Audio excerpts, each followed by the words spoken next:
नमस्कार।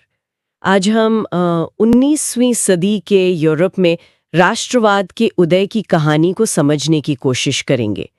ये वो दौर था जब यूरोप का नक्शा बदल रहा था और लोगों की पहचान, उनकी सोच, मतलब सब कुछ बदल रहा था। बिल्कुल।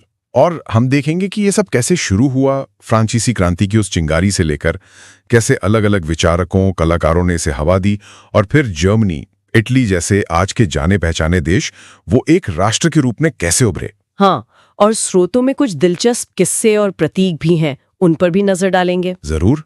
हमारा मकसद है इन स्रोतों से जरूरी बातें निकालकर ये समझना कि राष्ट्रवाद का ये सफर कैसा था, कभी उदार सपनों वाला तो कभी टकराव और साम्राज्यवाद की तरफ ले जाने वाला।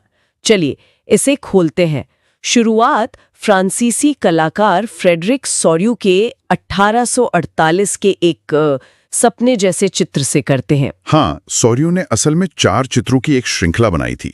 उसमें उन्होंने जनतांत्रिक और सामाजिक गणतंत्रों से बनी एक दुनिया की कल्पना की थी। अच्छा। जो पहला चित्र है उसमें यूरोप और अमेरिका के लोग हैं, अलग अलग उम्र के, अलग अलग वर्ग के, स्त्री पुरुष सब एक लंबी कतार में वो स्वतंत्रता की मूर्ति की पूजा करते हुए जा रहे हैं। हाँ, मैंने देखा है। मूर्ति के एक हाथ में वो ज्ञान की मशाल है और दूसरे में मनुष्य के अधिकारों का घोषणा पत्र। और जमीन पर राजाओं के टूटे ताज और महल के अवशेष बिखरे हैं। ये शायद निरंकुशवाद के अंत का प्रतीक है, एक तरह से। सही कहा। निरंकुशवाद यानी ऐसी सरकार जिस पर कोई रोक टोक ना हो, अक्सर जालिम राजशाही। सोर्यू के चित्र में यह भी है कि लोग अलग अलग राष्ट्रों में बटे हैं। उनकी पहचान उनके झंडों और राष्ट्रीय पोशाक से होती है। America, Switzerland, France, Germany. तो ये एक तरह का कल्पनादर्श था, एक यूटोपिया, मतलब एक ऐसा आदर्श समाज जिसकी कल्पना तो हो सकती है पर शायद वो कभी हकीकत न बन पाए। तो ये राष्ट्रवाद, एक राष्ट्र होने का विचार सबसे पहले खुलकर कहाँ सामने आया? फ्रांसीसी क्रांति में। हाँ, 1789 की फ्रांसीसी क्रांति राष्ट्रवाद की पहली साफ झलक थी, कह सकते हैं। क्रांति ने सबसे बड़ा बदलाव ये किया कि सत्ता राजा के हाथ से निकालकर फ्रांस के नागरिकों को सौंप दी। अच्छा, मतलब ऐलान हुआ कि अब लोग ही राष्ट्र बनाएंगे और अपनी किस्मत तय करेंगे। बिल्कुल।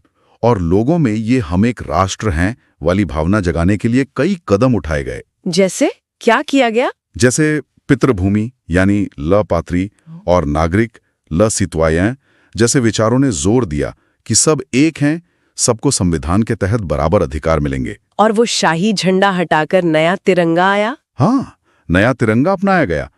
एस्टेट्स जनरल का नाम बदलकर नेशनल असेंबली कर दिया गया, जिसका चुनाव नागरिक करते थे।